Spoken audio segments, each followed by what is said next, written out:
नाज़रीन, मैं हूं साकिब रफ़ीक और आज हम डीएचए गंदारा के हवाले से न्यूज़ लेकर आए हैं। न्यूज़ तो हमने आपसे पहले ही शेयर कर दी थी। हमने आपको आज से तकरीबन 1 साल पहले बताया था कि जिस जगह कैपिटल स्मार्ट सिटी है, इसके इंटरचेंज के अपोज़िट साइड पे मोटरवे की दूसरी साइड पे जो है वो डीएचए आएगा। उस वक़्त हमने नाम डीएचए 9 का कहा था। अब जो इसका नाम आया है सामने वो है डीएचए गंदारा, और डीएचए गंदारा के हवाले से भी मेरी को आज से 2-3 महीने पहले वीडियो आई थी जिसमें मैंने ये कहा था कि डीएचए का नाम अब डीएचए गंदारा जो है वो डिसाइड या फाइनलाइज हो गया है और वो इसी जगह पे आ रहा है। खास तौर पे वो लोग जिन्होंने कैपिटल स्मार्ट सिटी में इन्वेस्टमेंट की, उन लोगों को हमने ये कोट किया कि इसी एरिया के अंदर डीएचए आ रहा है, क्योंकि डीएचए के अपने एक असरात होते हैं। किसी इलाके में जब डीएचए आता है तो नेचुरली उस इलाके के अंदर जो प्रॉपर्टी की प्राइसेस हैं वो बहुत बेहतर हो जाती हैं, डेवलपमेंट्स वहाँ पे तेज़ हो जाती हैं। डीएचए का एक नाम है, लोगों का एतमाद है और उसके अंदर जो लोगों की इन्वेस्टमेंट होती है, to be honest with you, वो बड़ी सिक्योर होती है, जिसकी वजह से जो प्रॉपर्टी की प्राइस है उस इलाके में वो डिटरमिन डीएचए कर रहा होता है। डीएचए की प्राइस बहरहाल दूसरे प्रोजेक्ट से ऊपर ही रहती है, लेकिन इसमें यह है कि डीएचए के आ जाने के बाद जो बाकी की प्राइसेस हैं, बाकी की प्रॉपर्टीज हैं, उनके रेट्स भी ऊपर चले जाते हैं।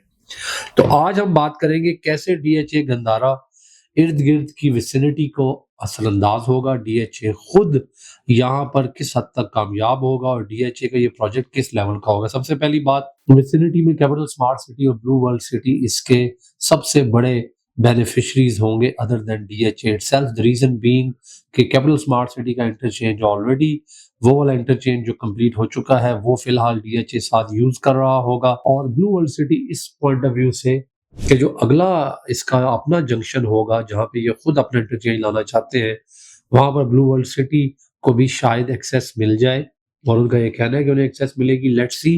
लेकिन अगर वो एक्सेस मिल गई तो ये उनके लिए बहुत बड़ा गेम चेंजर होगा, और एक्सेस नहीं भी मिलती तो फिर भी आप एक इलाके के अंदर प्रॉपर्टी की प्राइसेस जो होती हैं वो अपने कंपेटिटर्स, अपने सामने वाले, इर्द गिर्द वाले, साथ जो आपके करीब प्रोजेक्ट्स हैं उनसे डिटरमिन करते हैं। तो अब वो ब्लू वर्ल्ड का जो ख्वाब था कि प्रॉपर्टी की प्राइसेस को ऊपर किया जाए, वो सस्ते प्लॉट 10-15 लाख 20 लाख वाला किस्सा खत्म। तो मेरे ख्याल में मुझे ये लग रहा है कि डीएचए के आने से इर्द गिर्द के तमाम तर प्रोजेक्ट फायदा उठाएंगे। डीएचए इटसेल्फ देख लेते हैं जी, इसको डीएचए 9 भी कहा जा रहा है। अभी तक जितने डीएचए आए हैं सारे डिलीवर हुए हैं। टाइम लग सकता है, अगर आप 1 2 3 जिसकी भी बात करें, जितने भी डीएचए के प्रोजेक्ट्स हैं वो टाइम टू टाइम डिलीवर होते रहते हैं।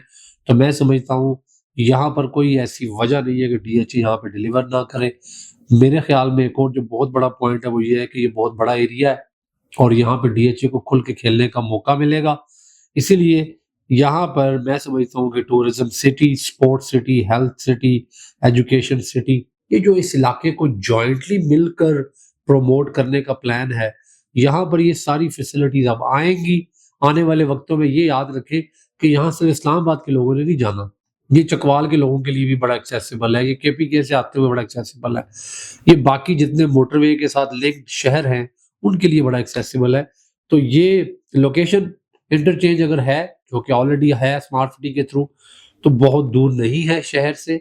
आने वाले वक्तों में ये डीएचए बहुत अच्छा प्रोजेक्ट बनने जा रहा है, और इस इलाके की जितनी प्रॉपर्टीज हैं, चाहे वो डीएचए की अपनी हो, चाहे वो दूसरी हो, चाहे वो फैसल 2 क्यों ना हो, फैसल टाउन भी नजदीक ही है, इन सब पे बहुत असर पड़ेगा। डीएचए इटसेल्फ मैं समझता हूँ बड़ी साउंड इन्वेस्टमेंट है। अगर आप इस हवाले से कोई मजीद मालूमात देना चाहे तो आप हमसे रब्ता कर सकते हैं।